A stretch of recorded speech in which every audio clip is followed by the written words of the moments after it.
What is up, y'all? Welcome back. I haven't done any videos in a while. Obviously, I've been waiting on parts. I got the car back in my shop. I was over at my buddy's for the fab work. We finished up all that. Obviously, you can see, I don't know if you can see the car right now, but there is nothing in it. So, what we got over here is we got the new engine. We got all the parts laid out. We got the transmission back over there.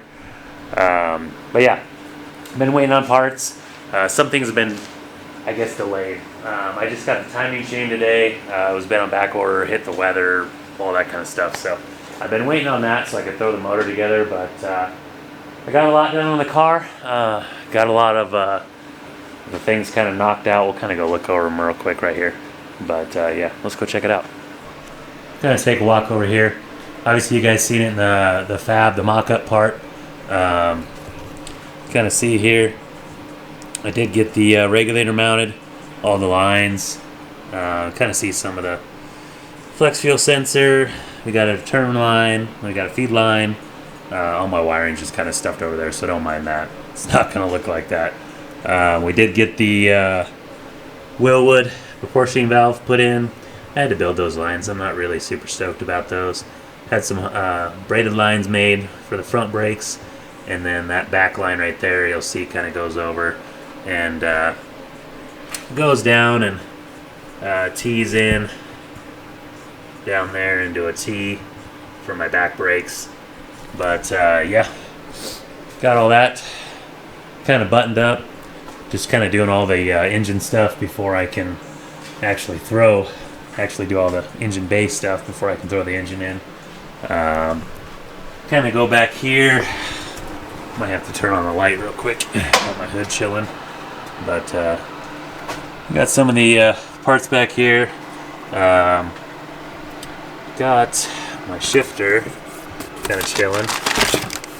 So we got that guy. We got to put that in once we get everything in.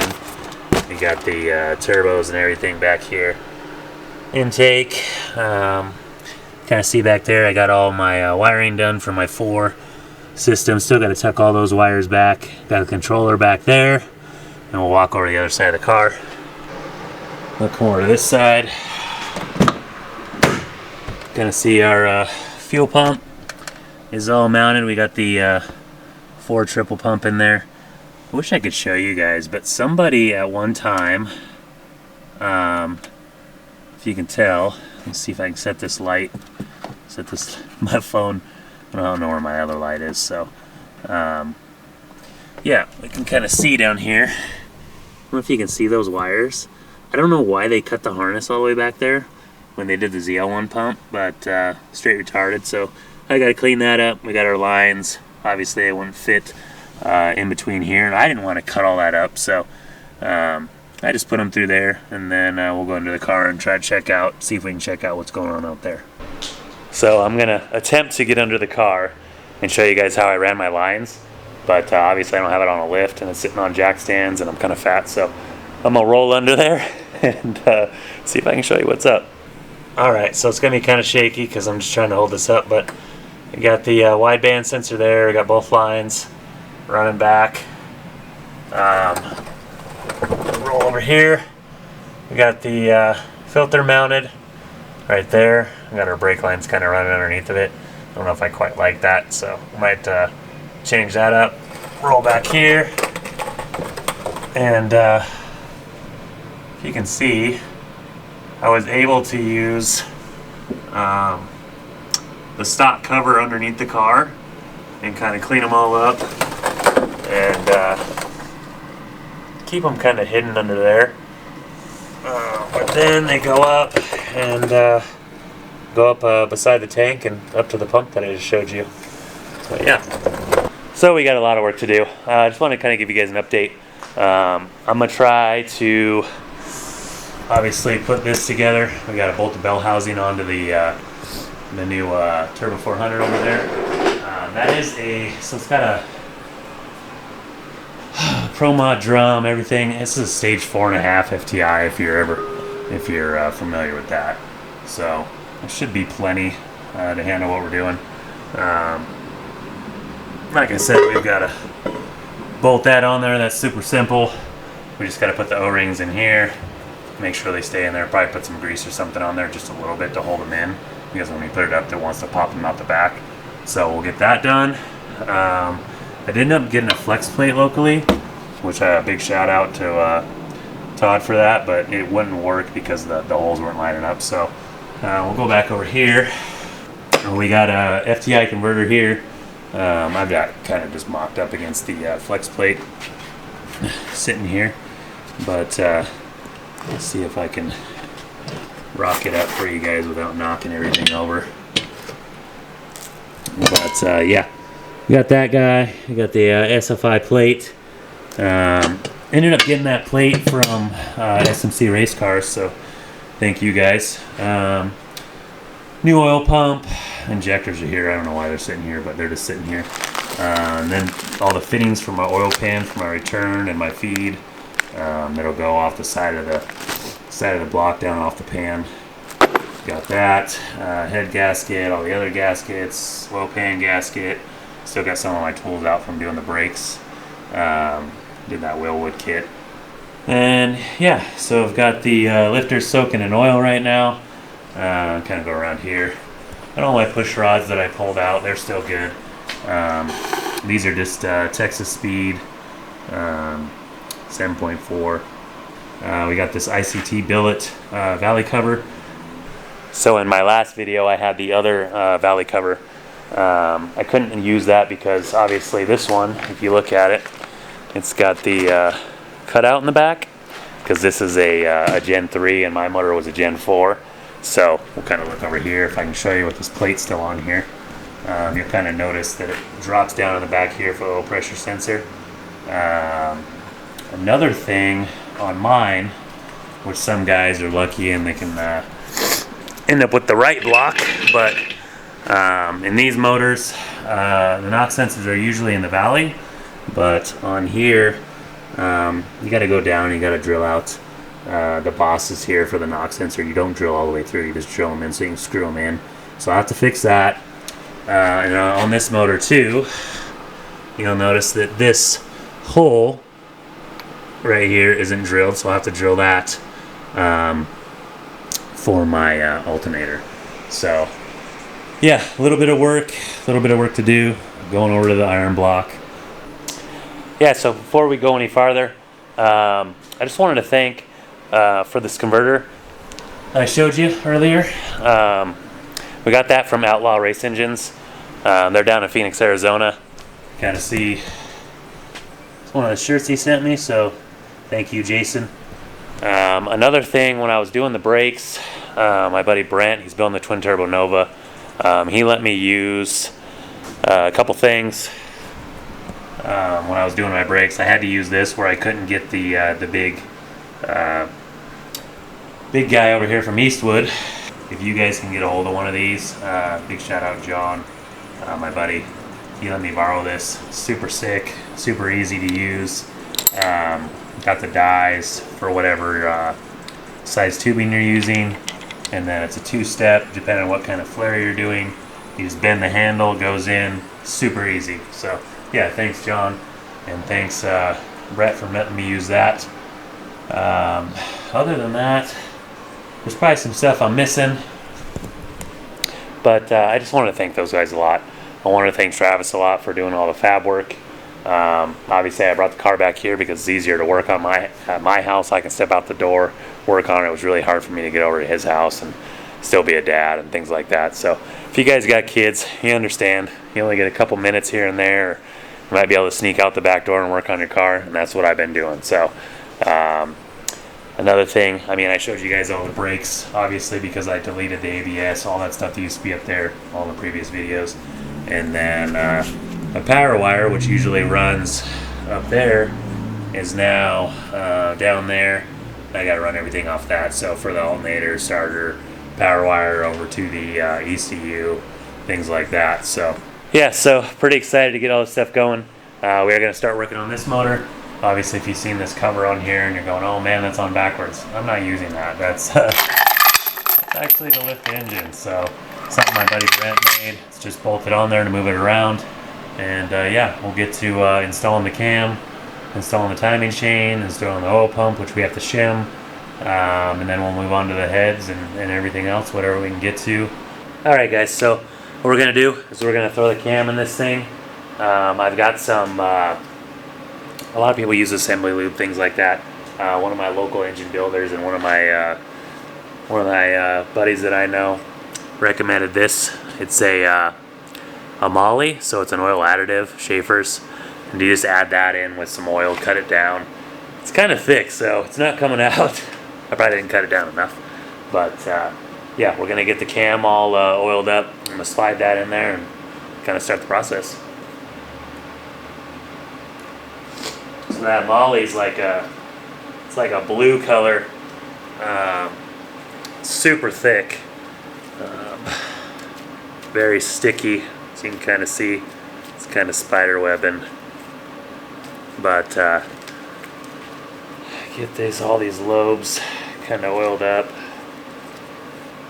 I don't know if you guys really want to watch all this, but you know, it's what I'm doing, and a lot of people have been wondering why I haven't been doing videos, and like I said, I've just been busy, been out of town a lot, got sick, got kids, a lot of stuff for work too, and a lot of guys actually will use the water pump bolts on the end of this as a handle once they get in so far. So I might, once I get it in halfway, might screw in some bolts to the end of this and make sure I can get it all the way in there.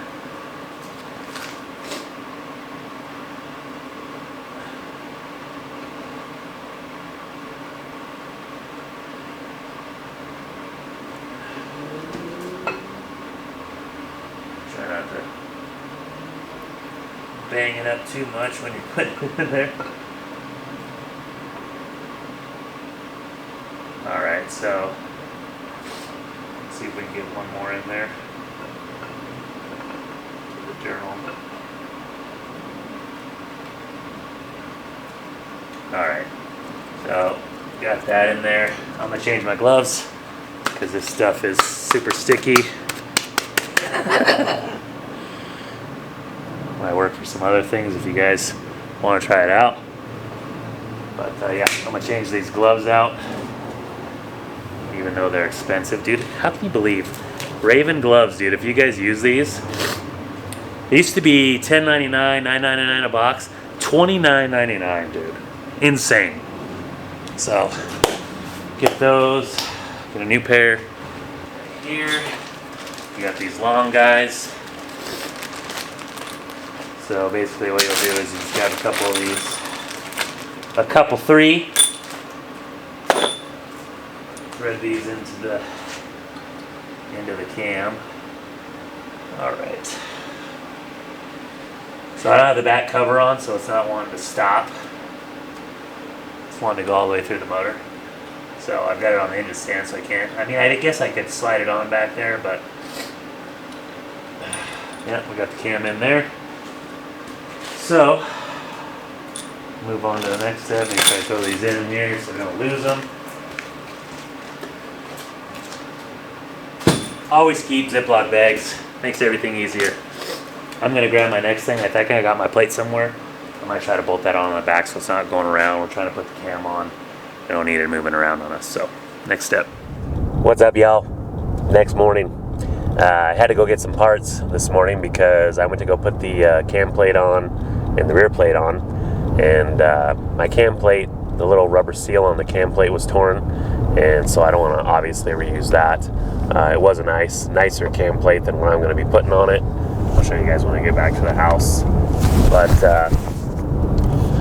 yeah, so that's torn. That keeps pressure inside the motor. It's not that it's going to create any leaks or anything, but I mean, I'm more concerned about keeping the pressure inside the motor. So I'll show you when we get back. Need a new rear main seal, and it's 20 minutes to go get the parts I need. And so that's what we're going to do. We're going to go grab those parts and then get back at it. What's up, y'all? Back in the shop. This is the cam plate I was going to use. This is Comp Cam's little cam plate there. So if you can see, right here up in the corner, can't really tell, but the seal is busted. So I don't know if you can see that on camera, but can't use that. When I was taking it off, whoever did the motor before this, dude, I'm just gonna tell you, if you're watching this video, dude, you suck. I found like an extension in an oil pan, bolts were stripped, total shit job. Anyways, glad we got that out of the way.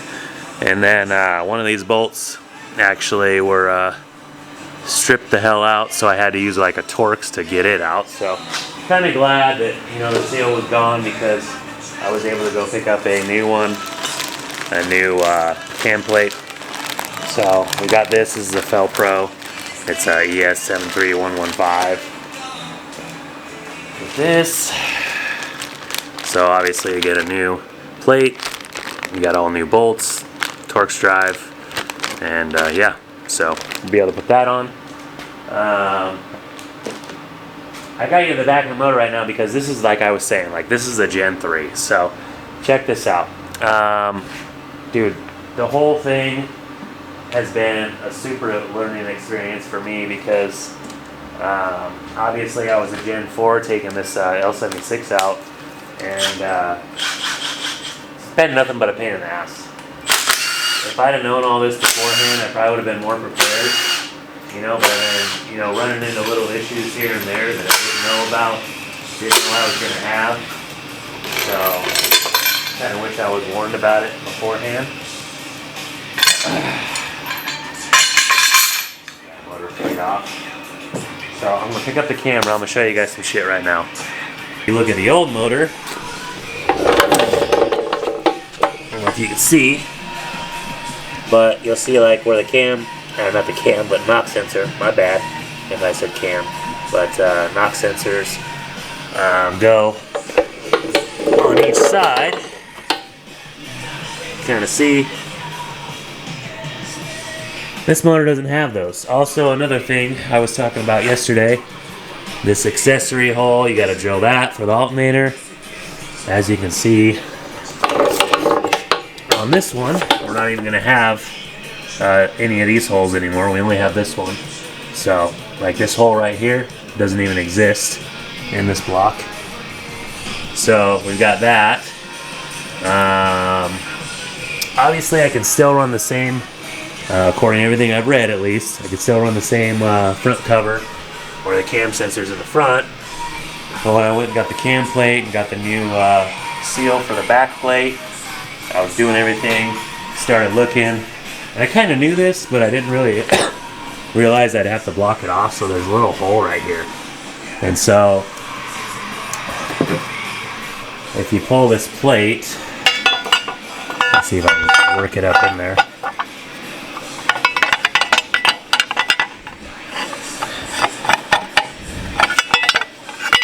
Just kind of get it up here for you guys.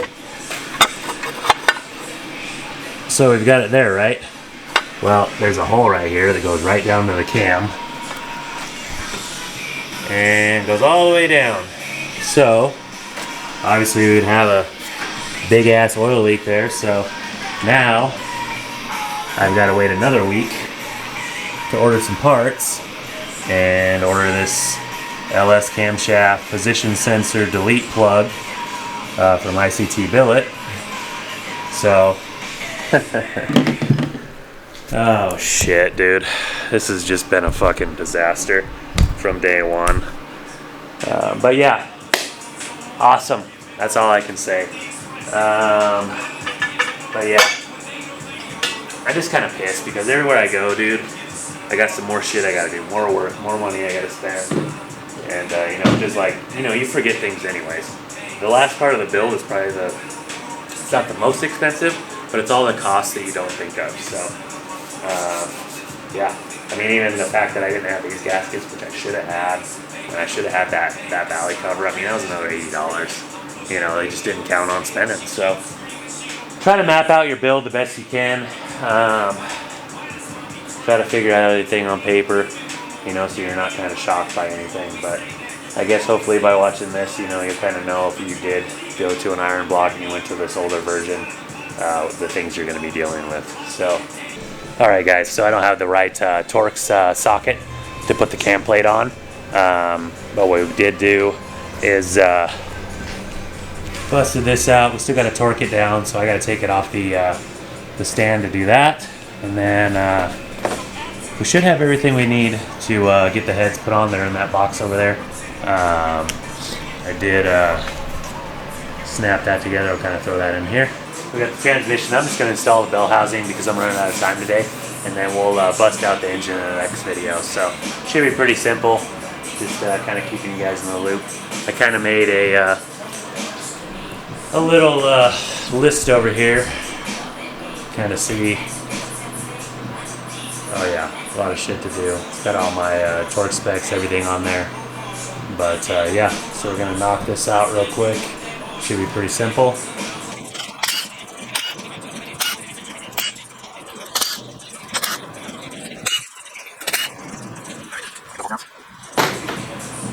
And then what they do is they include these little O-rings.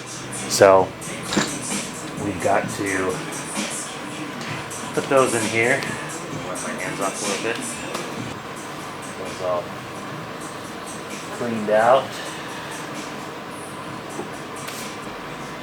There's just a little recess area for all these O-rings. Got that.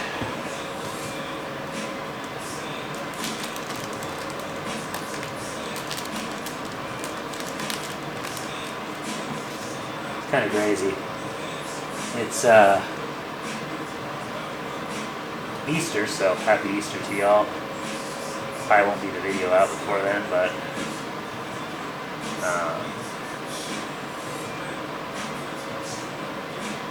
anyways, happy Easter.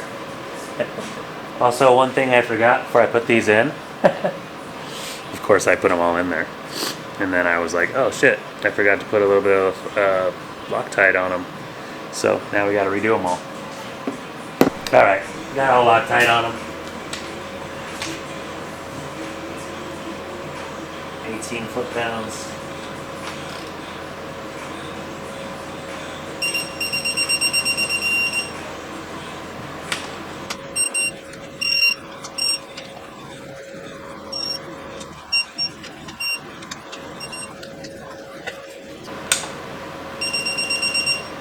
Alright, that's all good to go. But yeah, basically you got to make sure all those O-rings are seated. Hopefully they are. Seemed like they didn't move around. I tried to snug the whole bell up so they wouldn't move around. Couldn't have any chance of squeezing out.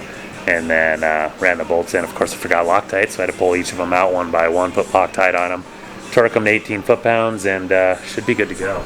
So, but if you guys got any questions on the Turbo 400 swap, things that I kind of had to do to make sure it's going to work, make sure everything in my vehicle is going to work as far as being able to start and all that kind of stuff. There's some things you got to do. Big shout out to the Turbo G8 forums for all the info on that. But yeah, the next video, we got everything sitting here to put the motor together. Got all the head bolts, all the ARP head bolts all cleaned up. I only used those once, so we're going to use those again. We'll get the whole front of the motor all buttoned up. We'll get the heads on. We got this back plate that you watched me kind of put on. Still need to take the motor off and torque that, which I put on my little list over there. But yeah, thanks for hanging out, and we'll just keep knocking this thing out, and I'll try to upload as much as I can. Now that the car's home, I should be able to walk out here, bust out some videos, and keep you guys updated. But definitely, if you guys have any questions on anything that's being done, go ahead, put them below. Little gripes, whatever you want to do, man, put it down there. I don't care. If you want to dislike the video, go for it. I always try to do my best on here. I'm just one guy in the garage, so I appreciate you guys hanging out. I appreciate all the new subs, and we'll get after it. Hell yeah, y'all. Peace out.